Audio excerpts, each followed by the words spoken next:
আজকে আমরা ৬ নং সর্বনন ইউনিয়ন বিএনপির অন্যতম যুগ্ম আহ্বায়ক শহীদ ইলিয়াস হোসেনের জানাজায় আপনারা যারা উপস্থিত হয়েছেন,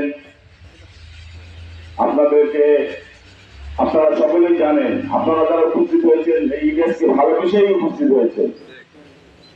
জানাজায় বেশি কথা বলবো না, সংক্ষিপ্ত আকারে দু একটি কথা বলবো। ইলিয়াসকে যখন নির্মমভাবে এই নিষিদ্ধ সংগঠনের আওয়ামী যুবলীগের সন্ত্রাসীরা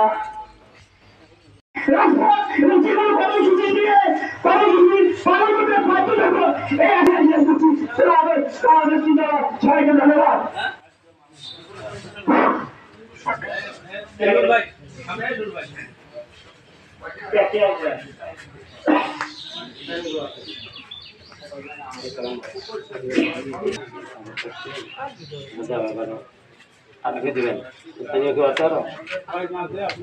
না না, স্থানীয় দরকার নেই, স্থানীয় দরকার নেই। বাবুল ভাই যান আর পিটুল ভাই খুব শর্টে দিন। হ্যাঁ তো ঘোষণা করুন। আউযু বিল্লাহি মিনাশ শাইতানির রাজিম, বিসমিল্লাহির রহমানির রহিম। এই পর্যায়ে বক্তব্য রাখবেন সুন্দরগঞ্জ পৌর বিএনপির আমার ছোট ভাই